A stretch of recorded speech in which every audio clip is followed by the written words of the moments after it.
రాసి ఇచ్చానా ఇలాగా ఏలకో బాలిక దూసుకొచ్చవే ఇలాగా ఎన్నాళ్ళు దాస్తా ఇంకా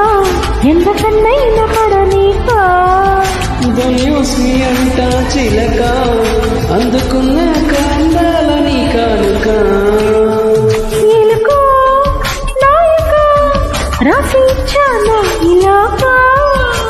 ఏలకో బాలిక దూసుకొచ్చవే ఇలాగా